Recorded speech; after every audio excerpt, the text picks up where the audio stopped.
ஸ்தோத்திரப்பா. நேசிக்கிற நல்ல தகப்பனே, மை துதிக்கிறோம், மை ஸ்தோத்திரிக்கிறோம். ஆவியானவரே, அன்பின் ஆவியானவரே, இப்போ வாரும், இறங்கி வாரும் எங்கள் மத்தியிலே. இப்போ வாரும், இறங்கி வாரும் எங்கள் மத்தியிலே. ஸ்தோத்திரப்பா. நல்ல தகப்பனே, தம்மை நன்றியோடு துதிக்கிறோம். ஆவியானவரே, அன்பின் ஆவியானவரே, நீர் எங்கள் மத்தியிலே இப்பொழுது இருக்கிறதற்காக நாங்கள் உண்மை ஸ்தோத்திரிக்கின்றோம். எங்கள் ஒவ்வொருவருடைய உள்ளங்களில் இருக்கிற பாரங்கள், கவலைகள் எல்லாவற்றையும் நீர் பார்க்கிறீர். எல்லாவற்றையும் எடுத்து போட்டுங்கப்பா. தேவ சமாதானத்தோடு உடைய பிள்ளைகள் காணப்படும்படிக்கு என் தேவன் நல்ல ஒரு சமாதானத்தையும் ஆறுதலையும் தைரியத்தையும் நல்ல விசுவாசத்தையும் நம்பிக்கையையும் தந்தருளுங்க. இவங்களுக்குள்ளாக வீட்டுக்குள்ள குடும்பங்களுக்குள்ள என்ன காரியம் இருக்குன்னு உங்களுக்கு தெரியும். அவை எல்லாமே நன்மையாகவே காணப்பட நாங்கள் கெஞ்சி நிற்கிறோம். தீமை அணுகாமல் காத்து செத்திடுவீர் பரலோகம். தீமை அணுகக்கூடாது ஆண்டவரே. எந்த ஒரு குடும்பத்திலையும் தீமை வரக்கூடாதுப்பா. பொல்லாப்பு நேரிடக்கூடாது. பாதை கூட அணுகாவே கூடாது. உங்களுடைய சுடருடைய வீசும் படைய தூதர்களை நிறுத்துவீராக. குடும்பங்களிலே தெய்வீக சந்தோஷம் காணப்பட ஆசீர்வாதம் இருக்க நீங்கள் கிருபை செய்ய நாங்கள் செபிக்கிறோம். இதை தாழ்த்துகிறோம். கூடி வந்த தம்முடைய பிள்ளைகள், கண்மணி மக்கள் வாஞ்சியோடு நேரத்தோடே புறப்பட்டு இந்த நாளை மறக்காது வந்திருக்கின்றார்கள். அவர்களுடைய மன விருப்பத்தை நிறைவேற்றுங்க. எங்களை ஆசீர்வதிய, எங்களோடு பேசுங்க. நன்றிப்பா. இயேசுவின் நாமத்தில் வேண்டிக் கொள்கின்றேன் ஜீவனுள்ள நல்ல பிதாவே. இயேசு நாமத்தில் எல்லாருக்கும் வாழ்த்துக்கள். கர்த்தர் உங்களை ஆசீர்வதிப்பார். மத்தேயு எழுதின சுவிசேஷம் 5வது அதிகாரம் 1 முதல் 3 வரை வாசிக்க வேண்டும். மத்தேயு அவர் திரளான ஜனங்களை கண்டு மலையின் மேல் ஏறினார். அவர் உட்கார்ந்த பொழுது அவருடைய சீஷர்கள் அவரிடத்தில் வந்தார்கள். அப்பொழுது அவர் தமது வாயை திறந்து அவர்களுக்கு உபதேசித்து சொன்னது என்னவென்றால், ஆவியில் எளிமை உள்ளவர்கள் பாக்கியவான்கள், பரலோக ராஜ்யம் அவர்களுடையது. ஆமென். அதாவது இந்த 7 வாரம் தபசு காலத்தில் உள்ள 7 வாரங்களும் மலை பிரசங்கத்தினுடைய வசனங்களை நம்ம தியானிக்க இருக்கின்றோம். என்னென்ன செய்தால் என்னென்ன கிடைக்கும் அப்படிங்கிறத இதில் சொல்லியிருக்குது. அதனால் இது முதலாவது பார்ட் 1, பகுதி 1 மலை பிரசங்கம். இப்படியாக நம்ம 7 செய்திகளை தொடர்ந்து பார்க்க போகிறோம்.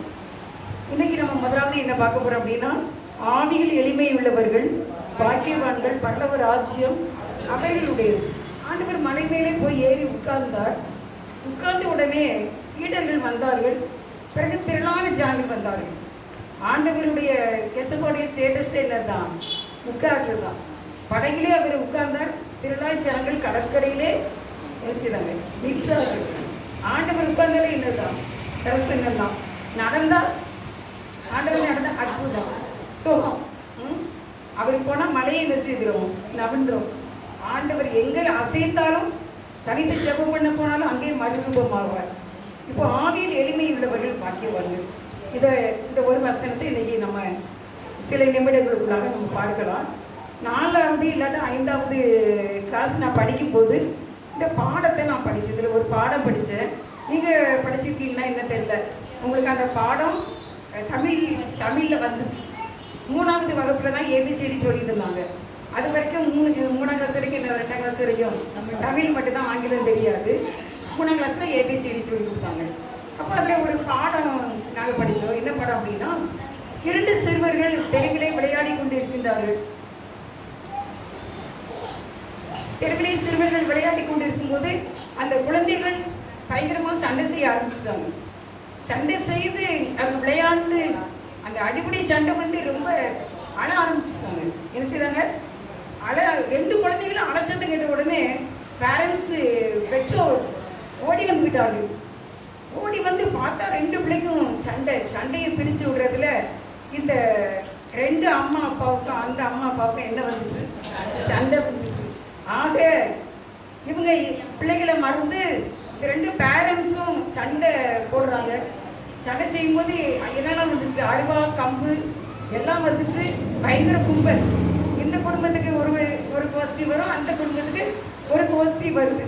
ஆக போலீஸ் வந்துட்டாங்க, காவல்துறை வந்து அந்த சண்டையை விலக்கி பிடிச்சு கொஞ்சம் அமைதிப்படுத்துறாங்க. அமைதிப்படுத்திட்டு பிள்ளைகளை பார்க்காங்க. பிள்ளைகள் 2 பேரும் விளையாடி கொண்டிருந்தாங்க. பிள்ளைகள் 2 பேரும் மீண்டுமாக கெட்டி பிடித்து விளையாடி கொண்டிருக்கின்றார். உடனே பேரண்ட்ஸுக்கு எல்லாருக்கும் என்னாச்சு? வெக்கமாக போச்சு. இது என்னடா இது? அதில் அந்த கதையில் மாறல் என்ன அப்படின்னா, சிறு பிள்ளைகளை போல நாம் மாற வேணும். பிள்ளைங்க மறந்துட்டாங்க சண்டை போட்டதை. ஆனால் இந்த பேரண்ட்ஸு இப்படி இவ்வளோ பெரிய சண்டை போட்டது அந்த பிள்ளைங்களுக்கு அதை பற்றி ஒன்றுமே இல்லை. அவ்வளோ பெரிய சண்டை செய்தாலும் கொஞ்ச நேரத்தில் தகலையும் மறந்து மீண்டுமே அவர்கள் சேர்ந்து விட்டாங்க. இதுதான் ஆவியில் வெளிமை. ஆண்டவர் அதான் சொல்கிறாரு. எது அப்படின்னா மத்தேயு 18வது அதிகாரம் 1வது வசனம் எடுங்க. மத்தேயு 18ல் சிறு பிள்ளைகளை போல் ஆகாவிட்டால் அப்படின்னு வரும். அப்பொழுது சீசர்கள் இயேசுவிடத்தில் வந்து பரலோக ராஜ்யத்தில் எவன் பெரியவனாய் இருப்பான் என்று கேட்டார்கள். இயேசு ஒரு பிள்ளையை தம்மிடத்தில் அழைத்து அதை அவர்கள் நடுவே நிறுத்தி, நீங்கள் மனம் திரும்பி பிள்ளைகளைப் போல் ஆகாவிட்டால் பரலோக ராஜ்யத்தில் பிரவேசிக்க மாட்டீர்கள் என்று மெய்யாகவே உங்களுக்கு சொல்கிறேன். ஆண்டவர் என்ன சொல்றாங்க அப்படின்னா, சிறு பிள்ளைகளைப் போல ஆகாவிட்டால் பரலோக ராஜ்யத்தில் பிரவேசிக்க முடியாது. அப்போ அவ்வளோ பெரிய சண்டை செய்த பிள்ளைகள் மனசுல ஒண்ணுமே இல்லை, தங்களையே மறந்து விட்டார்கள். அப்படி போல நம்ம இருதயம் இந்த நாளிலே இருக்க வேண்டும். இந்த கதையை நான் நினைக்கவே இல்லை. ஏறக்குறைய 3 மணி நேரம், அதாவது என்னைக்கு நம்ம இந்த செய்தியை சொல்லணும்னு நினச்சோமோ அப்போ எனக்கு 2-3 மாதத்துக்கு முன்னாலேயே மலை பிரசங்கம் தான் நம்ம தொடர் செய்தியாக எடுக்கணும் அப்படின்னு இருந்துச்சு. ஆனாலும் நான் ரொம்ப ஆண்டவத்தை கேட்டுக்கிட்டு இந்த நேரத்தில் கடுமையாக தேவ சமூகத்தில் ஜெபம் செய்தேன். இது வீணாக போகக்கூடாது. கண்டிப்பாக இந்த செய்தி உங்களுக்கு ஒர்க் அவுட் ஆகணும். என்ன அப்படின்னா, பரலோக ராஜ்யத்தை பெற்றுக்கொள்வதற்கு இது ஒன்று கூட போதும். ஆவியில் எளிமையாய் இருந்தால் பரலோக ராஜ்யமே நமக்கு தான். அப்போ நம்முடைய இருதயத்தில் எப்படி இருக்கணும்? ஒரு கண்ணாடியை நம்ம பார்க்கும்போது வெளியுள்ள பொருளை பார்த்துடலாம். பின்னால் அந்த மூலம் பூசாமல் இருக்கிற ஒரு கண்ணாடியை இன்னொரு வெளியே உள்ள எதையுமே பார்த்துடலாம். அதே போல நம்முடைய இதயம் இருக்க வேண்டும். நம்முடைய இதயத்தில் தேவன் பார்க்கும்போது வெளியே உள்ளதெல்லாம் தெரிகிற அளவுக்கு என்ன இருக்கணும்? கிளியராக இருக்கணும். அப்போ அது அப்படி நம்முடைய இருதயம் இருந்துச்சுன்னா நம்ம கண்டிப்பாக பரலோக ராஜ்யம் நமக்கு தான். கடந்ததை நினைக்கக்கூடாது, முன்னால் உள்ளதை பூர்வமானதை சிந்திக்கக்கூடாது. இப்போ என்ன நடந்துகிட்டு இருக்குங்கிறதையும் என்ன செய்யணும்? நம்ம விட்டு தள்ளிடணும். எனக்கு இயேசு மட்டும் போதும். ஆவியானவரே நீங்கள் மட்டும் எனக்கு போதும். வாழ்க்கை என்பது பல புத்தகங்களை கொண்டது தான். அதில் பல மனிதர்களை நம்ம சந்திக்கிறோம். ஒரு டிராவலை எவ்வளோ பேரை சந்திக்கிறோம். ஆனாலும் கர்த்தருடைய சத்தியத்தின்படி ஆவியில் எனக்கு ஒரு எளிமை வேணும். எளிமை அப்படின்னா ஏழை அப்படின்னு. ஏழையாக இருக்கிறவங்ககிட்ட என்ன இருக்கும்? ஒன்றுமே இருக்காது. அவங்க வீட்டில் பழங்கள் இருக்குமா? அன்றாட கூலி வேலைக்கு போகிறாங்க. ஏன்னா இப்போ நம்ம எத்தனையோ தொழிலாளிகள் இருக்காங்க. என்னைக்காவது அவங்களுக்கு வேலை இருக்கும். அப்படிப்பட்டவங்க வீட்டில் ஆரஞ்சு பழமும் திராட்சை பழமும் ஹார்லிக்ஸும் என்ன டின்னில் எண்ணெயும் அரிசி மூடையும் பருப்பு வகைகளும் அப்படிலாம் இருக்குமா? இருக்காது. டெய்லி ப்ரெட்டு தான் அவங்களுக்கு. ஏதோ டெய்லி அவங்க அரிசி வாங்கி 1 டம்ளர் அரிசி 200 அரிசி வாங்கி சோறு பொங்குறவங்க, 300 அரிசி வாங்கி சோறு பொங்குறவங்க இருக்காங்க. ஒரு கத்திரிக்காய் 2 தக்காளி பழம் 5 மிளகாய் கடையில் வாங்கி குழம்பு வைக்கிறவங்க இருக்காங்க. இவங்க தான் யாரு? எளிமையானவங்க. வேறு எந்த விதமான லக்ஸுரிஸ் அவங்ககிட்ட இல்லை. அதே போல் நம்முடைய ஆவிக்குரிய வாழ்க்கையில் நம்முடைய இதயம் அப்படி இருக்க வேண்டும். எளிமை. அங்கே வேற எந்த இதையுமே அங்கே எடுக்க முடியாது. அங்கே அது காணப்படவும் செய்யாத ஒரு காரியம்தான் எளிமை. இப்போ அதுக்கு இன்னொரு வசனம் பாருங்கள். யோவான் 1வது அதிகாரம் 47வது வசனம். யோவான் 1:47. இயேசு நாத்தானை தமக்கு வரக்கண்டு அவனை குறித்து இதோ கபடற்ற உத்தம இஸ்ரவேலன் என்றார். இயேசு நாத்தான்வேல் வருகின்றார். யோவான் 1:47. அப்போ அந்த இஸ்ரவேல் நாத்தான்வேல் வரும்போது இயேசுவா என்ன சொன்னாங்க அப்படின்னா, இதோ கபடற்ற உத்தம இஸ்ரவேலன். எத்தனை பேர் பார்த்தீங்களா? கபடு கிடையாது. எல்லாருக்கும் தெரியும் கபடுனா என்ன. கபடு, சூது, காது அப்படின்னா நிறைய ஒரு காரியம் உண்டு. கபடற்ற எனக்கு எப்பவுமே ஒரு எண்ணம் வந்து இருக்கும். எப்படின்னா இப்படிலாம் இருக்கக்கூடாது அப்படின்னு. என்ன அப்படின்னா, இப்போ எங்கள் பக்கத்து வீட்டில் இருக்காங்க, அவங்களுடைய வரவு செலவுகளை நான் கால்குலேட் பண்ணக்கூடாது. எங்கள் வீட்டுக்கு அடுத்த வீட்டில் ஒருத்தங்க இருக்காங்க, அவங்க வீட்டில் 2 பேர் 3 பேர் வேலை பார்க்காங்க. அவங்களுடைய பணங்களையோ வரவு செலவையோ நான் என்ன செய்யக்கூடாது, கணக்கு பார்க்கக்கூடாது. அது எனக்கு தேவையில்லாத ஒன்று. அப்போ அது எனக்குள்ள வரும்போது நான் என்னுடைய ஆவியின் இளமையை நான் இழந்து போகிறேன். சரியா? இதே மாதிரி ஒருவருடைய குற்றத்தை ஒரு நாள் ஒரு அக்கா எனக்கு ரொம்ப அழுதாங்க. உங்களுக்கு அவங்க இப்போ நீங்கள் உங்களுக்கு தெரியாத வாய்ப்பு இல்லைன்னு நினைக்கிறேன். இருக்காங்க, நான் கொஞ்சம் வயசாகி இருக்காங்க.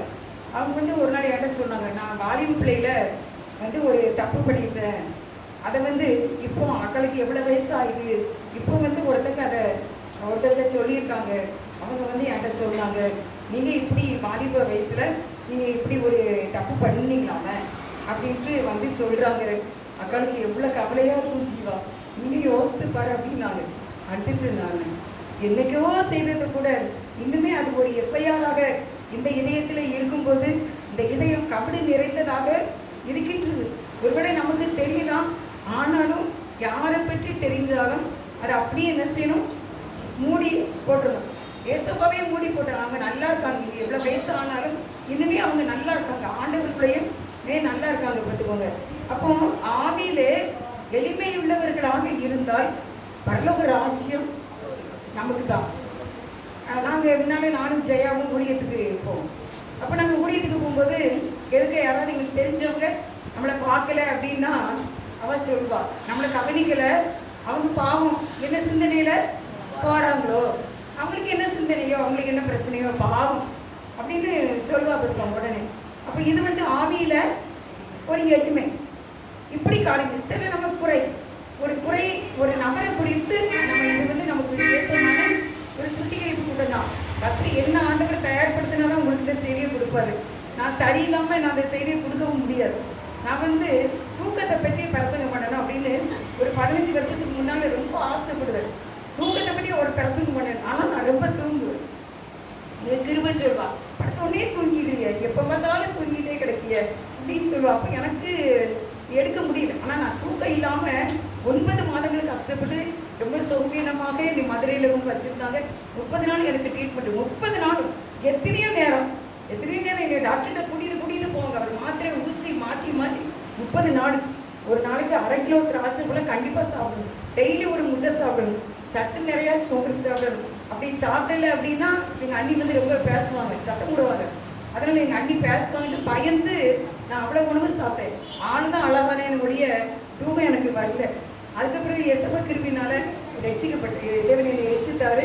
ரசித்தப்பறம் எப்போ படுத்தாலும் தூங்க ஆரம்பிச்சு. அது ஒரு பெரிய கிஃப்ட்டு தானே. படைச்சோடனே தூங்குறது ஒரு பெரிய கிஃப்ட்டு ஆண்டோட கிருமினால. இன்னைக்கு வீடியோ ஒன்று பார்த்தேன். அவன் கடவுள்கிட்ட ஒரு வரம் கேட்குறான். அப்போ அந்த வரம் என்ன அப்படின்னா, எனக்கு நிறைய பணம் வேணும், 2வது இன்னும் முக்கியமான ஒரு காரியம், படுத்த உடனே நான் தூங்கிடணும். அப்படியா அப்படி கேட்குறான். உடனே கடவுள் அவனுக்கு அந்த வரத்தை கொடுக்காரு.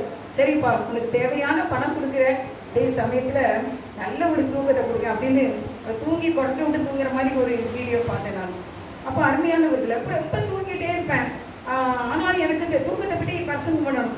அப்போ தூக்கம் அப்படி மதியம் அப்படி வரும்போது உடனே இல்லை இன்னைக்கு பிடிச்சி எனக்கு பாட்டு படிப்போம், இன்னைக்கு உட்காந்து செய்தி எடுப்போம், இல்லை நான் நடந்துக்கிட்டே இயேசுவை பற்றி நம்ம ஜெபிப்போம் அப்படிங்கிற ஒரு கடத்துக்கு வந்த பிறகு ஒரு நாள் இந்த தூக்கத்தை பற்றி ஏன்னா இந்த பாட்டு, தூங்கினால் எதிரி களை விதைப்பார், ஜெயிக்க மறந்தார் எதிரி ஜெயம் எடுப்பார்.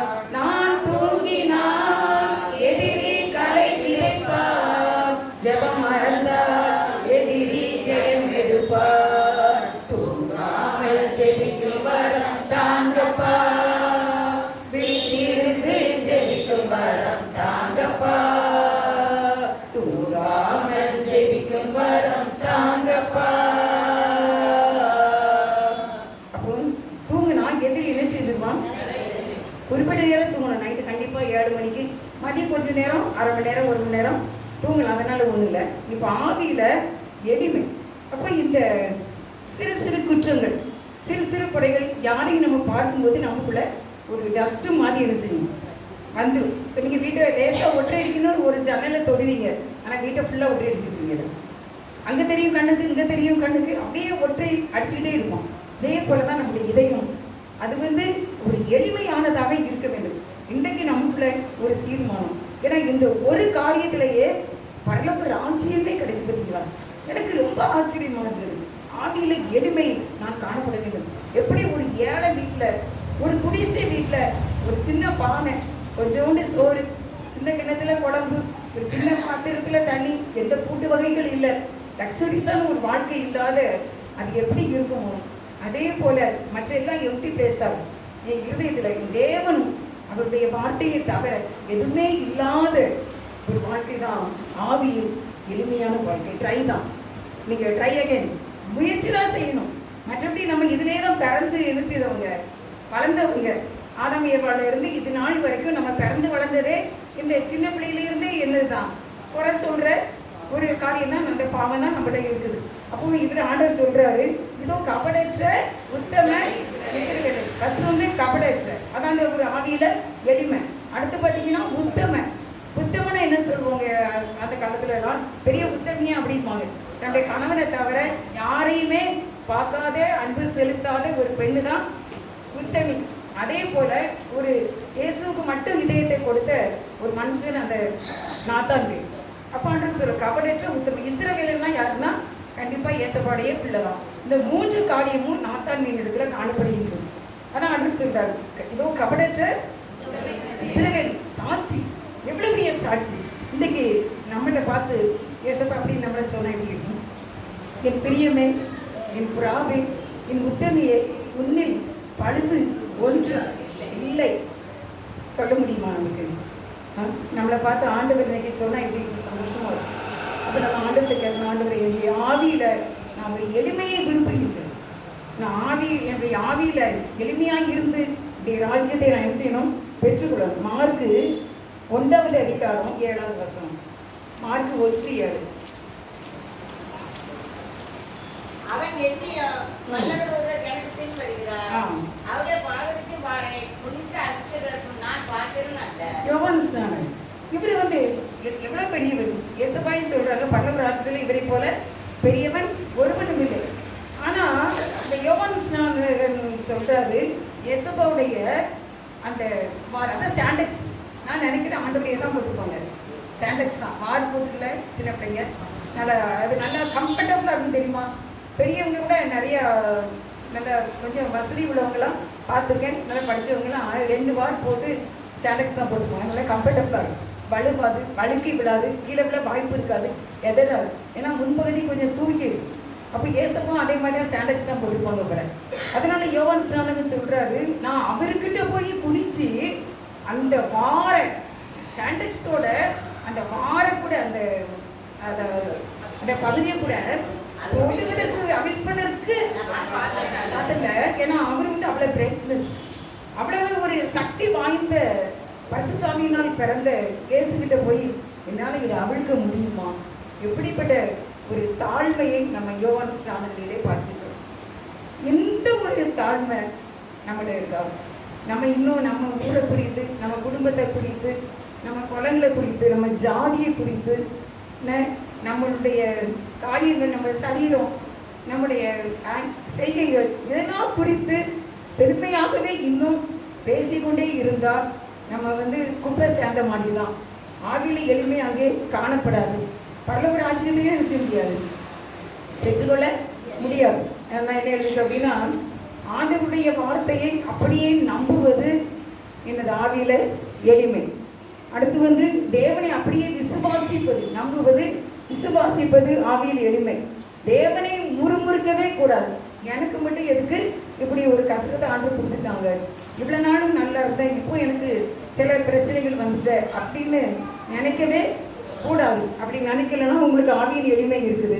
அடுத்து தேவனுக்கு கீழ்ப்படிதல். என்ன ஆண்டவர் சொல்கிறாங்களோ அது அப்படியே ஆண்டவர் நம்மோடு பேசுவாங்க. ஊழியக்காரங்க மூலமாயும் ஆண்டவர் என்ன செய்வாங்க, பேசுவாங்க. அப்படி பேசும்போதே நல்லா என்ன செய்யணும், கவனித்து அதுக்கு நாம் கீழ்ப்படியணும்.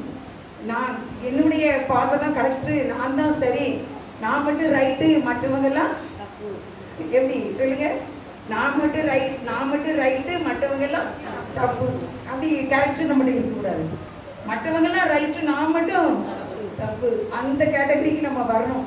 அப்போ நம்மளை தப்பை என்ன செய்வோம், சரி செய்வோம்ல, என்ன சரி செய்வோம், இது தப்பு, இது செய்யக்கூடாது அப்படின்னு சொல்லிட்டு நம்ம அதை சரி பண்ணுற மாதிரி இந்த நாளில் நம்ம சரியான ஒரு வாழ்க்கை முறுமுறுக்கக்கூடாது.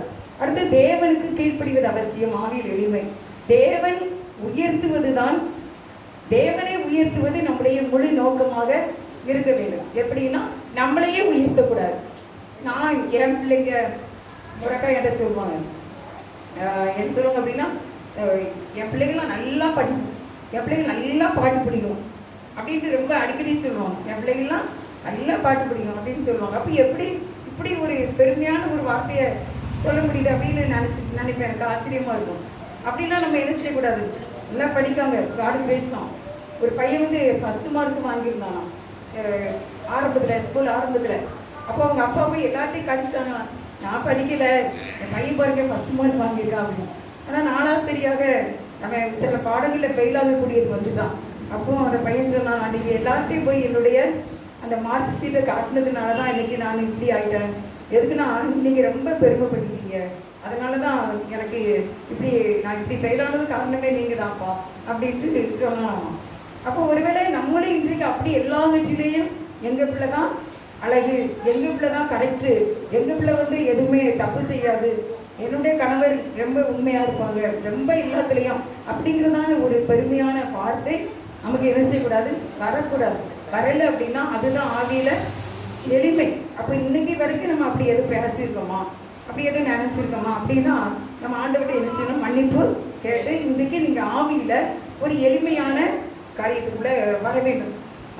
என்னுடைய கணவர் வந்து ரொம்ப இறக்க குணம் உள்ளவங்க, என்னுடைய பிள்ளைங்க வந்து ரொம்ப இறக்கமாக இருப்பாங்க, எதனாலும் அட்டி கொடுத்துருவாங்க, எதனாலும் அப்படி செய்வாங்க, அந்த மாதிரி வார்த்தைகளை விடக்கூடாது. அது வந்து பரலோக ராஜ்யத்தில் கணக்கு வரணும். அப்போ வலதையை செய்வது இடதுகையை தெரியக்கூடாதுன்னு தான் பைபிள் வேதாகமாக சொல்லுது.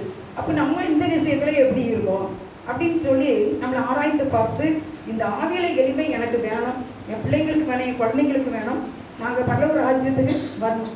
வீட்டுக்குள்ளேயே நீங்கள் எல்லாத்தையும் பேசும்போதும் சத்திய வசனத்தை குறித்து நல்ல பாசிட்டிவான வார்த்தைகளை குறித்து வீட்டுக்குள்ளே பேசுங்க. அப்படி பேசும்போது நம்ம மூலமாக நம்முடைய பிள்ளைகளும் அந்த முறைக்கு வருவாங்க. அந்த ஆவியில் எளிமைக்கு நிறைய பேர் எப்படி இருக்காங்கன்னா உங்களை தான் நம்பியிருக்காங்க. நிறைய பெண்களை கணவன் நம்பியிருக்காங்க, பிள்ளைகளும் யாரை தான் நம்பியிருக்காங்க, உங்கள் அம்மாவை தான் நம்பியிருக்காங்க. அம்மா செய்யட்டும், கணவன் பொறுப்பு, இந்த காரியத்தில் ஒரு வீடு கட்டணும் அப்படின்னா மனைவி தான் இது எல்லாமே செய்வா அப்படிங்கிறது மாதிரி தான் சில குடும்பத்தில், நிறைய குடும்பத்தில், 1-2 குடும்பத்தில் தான் கணவன் வந்து எல்லாம் பொறுப்பெடுப்பாங்க, மனைவிக்கு எதுவுமே தெரியாது. மற்றபடி நிறைய காரியத்தில் யார் தான் இருப்பாங்க, பெண்கள் தான் இருப்பாங்க. வரவு செலவில் என்னால் ஒரு பிள்ளைகளுக்கு திருமண காரியத்தில் அவள் சொல்கிறது அவருடைய கணவருக்கு அவள் அப்படியே அவள் பிள்ளைகளுக்கு கல்யாணம் ஆகி இன்னைக்கு நல்லா இருக்காங்க, நான் என்ன சொல்லணும் அது அப்படின்னு சொன்னாங்க. ஏன்னா அவளை கரெக்டாக அந்த பெண்ணு தன்னுடைய குடும்பத்தை கட்டுவதிலே இருந்திருக்கின்றாள். இன்றைக்கும் உங்களுடைய கணவனோ உங்களுடைய பிள்ளைங்களோ உங்களுடைய மருமகளோ உங்களை நம்பி இருக்காங்க, உங்களை சார்ந்து இருக்காங்க. நீங்கள் அவங்களுக்கு நல்லதை செய்ய வேண்டும், நீங்கள் அவங்களுக்கு நல்லதை செய்யும்படிக்கு தேவ சமூகத்தில் இருக்க வேண்டும். இந்த குடும்பத்தின் பாரம் எப்படி அன்னைக்கு வந்து நோவாவை தான் எல்லாரும் சாதிச்சிருந்தாங்க. அவருடைய மனைவி, அவருடைய 3 பையங்க, மருமகமாறு நோவாவை மட்டும் சார்ந்திருந்தாங்க. நோவா ஆண்டவரை சார்ந்திருந்தார், அதனால அந்த குடும்பம் பாதுகாக்கப்பட்டுச்சு. இன்னைக்கு உங்களுடைய பிள்ளைகள் குடும்பங்கள்லாம் அம்மாட்ட என்ன வார்த்தை வருது, அத்தை என்ன சொல்ல போகிறாங்க, நம்ம அம்மா என்ன சொல்ல போகிறாங்க, அக்கா என்ன சொல்ல போகிறா அப்படிங்கிற ஒரு காரியம்தான் இருந்துச்சு அப்படின்னா கண்டிப்பாக அருமையானவர்களே, உங்களை நம்பி இருக்கிற அவங்களுக்கு எந்த ஒரு பிரச்சனையும் வந்துடாதபடிக்கு நீங்கள் திறப்பிலே நிற்க வேண்டும். திறப்பிலே நிற்க வேண்டும். உங்கள் கணவனுக்காக நீங்கள் திறப்பிலே, உங்கள் பிள்ளைகளுக்காக, உங்கள் குடும்பங்களுக்காக நீ திறப்பிலே நின்று ஆவியில எளிமையை என் பிள்ளைகளுக்கு தார், எனக்கு தார் என்று கேட்க வேண்டும். அடுத்து தேவனை உயர்த்துவது தான் நம்முடைய முழு நோக்கம். நம்மை அல்ல, நம்மளுடைய எந்த ஒரு காரியத்தை அல்ல. பணம் வேணும், பணம் வேணும், பணம் தான் உயர்வு, பணம் தான் முக்கியம். ஒருத்தங்க முன்னாடி என்கிட்ட சொன்னாங்க, ரொம்ப வருஷம் ஆயிட்டு, பணம் இல்லைன்னா அவ்வளோதான், பணம் தான் முக்கியம் அப்படின்னாங்க. ஆனால் இப்போ ஆண்டவரை விட்டு ரொம்ப தூரமாக இருக்காங்க. அதனால பணம் வருவது, ஒரு பணத்தில் பேங்க்ல உள்ள கேஷியருக்கு ட்ரைனிங் என்ன அப்படின்னா, கோடி பணம் உன் முன்னால் இருந்தாலும் அதெல்லாம் பேப்பர் தான், உன்னுடைய பார்வையில் தான் பேப்பர். வெளியே உள்ளவங்க அந்த யார் யாருடைய பணம் அவங்க பேங்க்ல பேலன்ஸ் இருக்கோ அவங்களுக்கு தான் பணம், உனக்கு என்னது தான் பேப்பர் தான் அப்படி சொல்லி கொடுப்பாங்களாம். இன்றைக்கி உங்களுக்கு டெய்லி வருமானம் 5000 இருக்கலாம், 10,000 இருக்கலாம். அதை நீங்கள் பார்க்கும்போது சொல்லணும், இது என்னது தான் பேப்பர், ஆண்டவர் தந்திருக்காரு, டெய்லி பிரெண்டு எனக்கு வந்திருக்கு, அவ்வளோதான். இதுக்கு இதில் நான் இது நிமித்தம் எனக்குள்ள ஒரு சந்தோஷம் இல்லை, தந்ததுக்காக இந்த ஆண்டவருக்கு ஸ்தோத்திரம். இதை நான் சரியான முறையில் பயன்படுத்துவேன், நான் சேமிப்பேன், சிக்கனமாக வைப்பேன், நீதி எடுப்பேன், தேவன் என்னை ஆசீர்வதிப்பார் என்று கர்த்தரை தான் உயர்த்த வேண்டும். தேவனோடு உள்ள ஐக்கியத்தை நாம் விரும்ப வேண்டும். எனக்குள்ளே ஒரு ஜீவ தண்ணீர் ஊறிக்கொண்டே இருக்க வேண்டும், எனக்குடைய கர்த்தருடைய வார்த்தை வந்து கொண்டே இருக்க வேண்டும், அவர் என்னோடு பேசிக்கொண்டே இருக்க வேண்டும். நான் எப்படி எப்படின்னா, ஆண்டவருடைய வார்த்தைக்கு அவனோடு இருந்தேன்னு நீங்கள் சொல்லணும். நான் எந்திக்கும் போது ஆண்டவர் என்கிட்ட ஏதாவது பேசிட மாட்டாரா, நான் எந்திக்க அப்படின்னு கர்த்தர் இப்படி என்னோடு பேசுவாரா. ஆண்டவர் எனக்கு என்னுடைய கணவனுக்கு ஒரு வார்த்தை கொடுத்தா நல்லா இருக்குமே, எனக்கு என் பிள்ளைக்கு ஒரே ஒரு வேர்டு கொடுத்தா எனக்கு போதுமே அப்படின்னு சொல்லி இருதயத்தின் வாஞ்சு தேவனை நோக்கி இருப்பது ஆவியில ஒரு எளிமை. ஏன்னா என்னுடைய கண்கள் எப்படி இருக்கு, அவரையே நோக்கி கொண்டு இருக்கு. நம்முடைய இதயமும் எஸ்பி நீங்க பேசுங்க, நீங்க நடத்துங்க, பிள்ளைகளுடைய காரியங்கள் எல்லாவற்றுக்கும் நீங்க தான் அப்படின்னு சொல்லி தேவனையே முழுசுமாக நோக்கி பார்க்க வேண்டும். மனிதரை நேசிப்பதும் மன்னிப்பதும் கிறிஸ்தவ வாழ்க்கையில என்ன செய்யணும் இருக்க நல்ல ஒரு சோர்வே வரக்கூடாது. சில பேர் முதல் நல்லா நேசிப்பாங்க. இப்போ ஒரு பிரகாணிக்கிறப்ப வருத்தப்பட்டாங்க, என்னால் என்னுடைய மகா ரொம்ப நேசிப்பா, நான் சாப்பிடவேன்னா அவன் சாப்பிடவே மாட்டா, ஆனால் இப்போலாம் கண்டுக்கிட்டதே இல்லை, ஏன்னா அப்படி எனக்கு இப்போ ரொம்ப கவலையாயிடுச்சு அப்படின்னு சொன்னாங்க. அப்போ நான் சொன்னேன், நீங்கள் உங்கள் செர்வெண்ட் இருக்காங்கல்ல, அவங்கள வச்சு நீங்கள் என்ன செய்யுங்க, சாப்பிடுங்க. என்னாலும் நம்முடைய மகா இப்படி தான் இருப்பா, மருமகா இப்படியே தான் இருப்பா என்னாலும் அப்படின்னு நம்ம என்ன செய்ய முடியாது, நினைக்க முடியாது. வாழ்க்கையிலே மாற்றங்கள் வரலாம், நம்ம மாறக்கூடாது. ஆனால் அதையே எதிர்பார்க்கிறதுனால நான் எழுதியிருக்கேன், சோர்ந்து போயிடுவீங்க. என்ன செய்திருவீங்க, சோர்ந்து போயிடுவீங்க. நேசித்தாலும் ரைட்டு தான், நேசிக்காட்டாலும் எனக்கு எல்லாமே தெரியும், வாழ்ந்திருக்கவும் தெரியும், வாழ்ந்திருக்கவும் தெரியும். நான் எப்படினாலும் நான் கர்த்தரை சார்ந்திருக்கிறதுனால நான் கற்றுக்கொண்டு நான் போயிடுவேன். என்னுடைய லட்சியம் என்ன அப்படின்னா, என்னுடைய பரிசை நான் பெற வேண்டும், என்னுடைய கிரீடத்தை நான் பெற்றுக்கொள்ள வேண்டும். என்னுடைய சிங்காசனம் தான் எனக்கு முக்கியம். எனக்கு எப்போவுமே அப்படி இருக்கும், எனக்குன்னு ஒரு சிங்காசனம் இருக்குது, எனக்குன்னு பல கிரீடம், நீதியின் கிரீடம், ஜீவ கிரீடம், நிறைய கிரீடங்கள் இருக்குது. இதை நான் பெற்றுக்கொள்ளணுங்கிறத என்னுடைய வாழ்க்கையில் எனக்கு முக்கியம். மற்ற எல்லாம் என்னதான் இப்போ தான் அப்படின்னு எண்ண வேண்டும். வாழ்க்கையிலே நமக்கு இயேசுவை தவிர மற்ற எல்லாம் கடவுளாக ஆகவே கூடாது. சில பேருக்கு வேலைன்னா கடவுள், சில பேருக்கு சுத்தமாக இருக்கிறதுனா கடவுள், சில காரியங்களுக்கு ஷாப்பிங்னா அதான் கடவுள் அப்படிலாம் இல்லை. அதெல்லாம் எனக்கு எக்ஸ்ட்ரா ஃபிட்டிங்லாம். மற்றபடி எனக்கு தேவன் தான் எப்போவுமே, நான் அவரோட வாழ்வது தான் எனக்கு முக்கியமான காரியம் அப்படின்னு நம்ம இருக்கணும். சோர்ந்து போகக்கூடாது. சில காரியம் கிடைக்கல, இந்த ரொம்ப நாள் ஆகுது அப்படிங்கும்போது சோர்ந்து போகாதீங்க, பயப்படாதீங்க. ஆண்டவர்லாம் எனக்கு கைவிட மாட்டாங்க. அதில் உட்காந்துருக்கும் போது அப்படி நான் ஆராதனை நடக்கும்போது நான் அப்படி ஜெபம் பண்ணிக்கிட்டு இருக்கும்போது எனக்குள்ள வந்தது, என் ஜெபத்தை கேட்கிறார், எனக்கு அருள்கிறார், கண்மலை மேல் என்னை வைத்து பாதுகாக்கிறார், என் ஜெபத்தை கேட்கிறார், எனக்கு அருள்கிறார், கண்மலையில் என்னை வைத்து பாதுகாக்கிறார். நமக்கு ஒரு நிச்சயம் இருக்கணும், என் ஜெபத்தை தள்ளாமலும் தமது கிருபையை என்னை விட்டு விலக்காமல் இருந்த என் கர்த்தருக்கு ஸ்தோத்திரம். என் ஜெபத்தை ஆண்டவர் என்ன செய்ய மாட்டாங்க, தள்ளவே மாட்டாங்கிற சரியான உறுதி நமக்கு வேணும். எந்த காரியத்தை இந்த உலகத்துல இயேசுவை ஏற்றுக்கொண்டு ரட்சிக்கப்பட்ட பிறகு அதை நம்ம இழந்து போகவே கூடாது. அதிலே நம்ம நல்ல விசுவாசமா இருக்கணும். அதிலே ஒரு தளர்ச்சிக்கு நம்ம இடம் கொடுக்க கூடாது, சோர்ந்து போகக்கூடாது. நிச்சயமாக நடக்கும், நான் விசுவாசிக்கிறேன். வெளியா சொல்றாருல, என் தேவனுக்கு முன்பாக நிற்கிறேன், நான் சொல்லுகிறேன். அப்படி போல நம்ம வாழ்க்கையில நான் சொல்லிட்டேன்னா, பெட்டிஷன் இங்கிலீஷ் பைபிள்ல போடுது. நம்ம ஆண்டவர்கிட்ட சொல்றது என்னதான் பெட்டிஷன், ஒரு மனு கொடுக்குறது. அப்போ நான் ஆண்டவர்கிட்ட சொல்லிட்டேன், பெட்டிஷன் போட்டேன், எனக்கு கண்டிப்பாக நடக்கும் அப்படின்னு நினைக்கணும், சோர்ந்து போகக்கூடாது. அடுத்து மனிதரை நம்ம நேசிக்க வேண்டும், மன்னிக்கவும் வேண்டும், தேவனோடு பேசிக்கொண்டே இருக்க வேண்டும் என்று அதிகமான ஒரு ஆசை இருக்கணும். நல்லா இருக்கும். நீங்கள் தூங்குறீங்க, மதியம் ஒரு 1 மணி நேரம் தூங்கிச்சிங்க, முழிச்சிட்டீங்க. முழிச்ச உடனே உங்களுக்கு என்ன தோணணும் அப்படின்னா, ஒரே ஆண்டவர்கிட்ட பேசிடுவேன், கொஞ்ச நேரம் ஜெபம் பண்ணிடுவேன், 2 பாட்டு படிச்சிருவேன் அப்படின்னு சொல்லி நீங்கள் உடனே பாட்டு படிக்க இல்லைன்னா ஜெபம் பண்ணுகிற ஒரு கண்டிஷனுக்குள்ளே நீங்கள் வந்துட்டீங்கன்னா அது ஆவியில் ஒரு எளிமை. ஏன்னா அந்த நேரம் இதோடைய கிருபை உங்கள் மேலே இறங்கும். ஏன்னா கர்த்தர் அப்படி எப்பவுமே நம்மளை பார்த்து கொண்டே இருக்கிறார், அவர் நம்மளை நேசித்து கொண்டே இருக்கிறார். அதனால அந்த ஒரு ஆசை அதிகமாக இருக்க வேண்டும். இதுதான் ஆவியிலே ஒரு எளிமையான காரியம். அருமையானவர்களே, நீங்கள் எந்த அட்டை விடு ஏற்ற விடு எந்த இது கணக்குமே நமக்கு வேண்டாம். ஆண்டவர் இந்த இதயம் ஒரு தூய்மையானதாக இருக்க வேண்டும். நீங்கள் எனக்கு பல ராஜ்யத்தை தருவதற்கு ஏற்றதாக இருக்க வேண்டும். யாரையும் நான் சீன்னு சொல்ல மாட்டேன், அப்படி சொல்லுவேன். எப்படி யாரையுமே சீ அப்படின்னு நான் சொல்ல மாட்டேன், அப்படின்னு சொல்ல மாட்டேன், அங்கிட்டு போங்கன்னு சொல்ல மாட்டேன். அப்படிலாம் குணங்க நமக்குள்ள வந்துட்டுன்னா ஆவியில் எளிமை. அது எந்த ஜாதியாக இருக்கட்டும், எந்த குடும்பமாக இருக்கட்டும், எந்த நண்பராக இருக்கட்டும், எந்த மனிதர்களாக இருக்கட்டும், பெரியவங்களாக இருக்கட்டும், சின்னவங்களாக இருக்கட்டும், யாரையுமே அற்பமாக எண்ணவே கூடாது. இவங்க சரியில்லை, அவங்க சரியில்லை, இவங்க கேரக்டர் சரியில்லை, அதனால எங்க கூட சேரலை அப்படிலாம் இல்லை. தேவன் எல்லாரையும் நேசிக்கிறார். தேவன் சொல்றாரு, என்ன சொல்றாரு, எல்லா ஆத்துமாக்களும் என்னுடைய அப்படின்னு ஆண்டவர் சொல்றாங்க. இப்போ ஆண்டவருடைய பாதையை நாம என்ன செய்யணும், பின்பற்ற வேண்டும். அதுதான் ஆவியில எளிமை. ஆவியில எளிமை உள்ளவர்கள் பாக்கியவான்கள் என்று பைபிள் சொல்லுது. பாக்கியவான். இன்னைக்கு நீங்க ஆவியில எளிமை ஆகிருக்கீங்க, இன்னைக்கு நீங்க ட்ரை அகைன் தான், முயற்சி.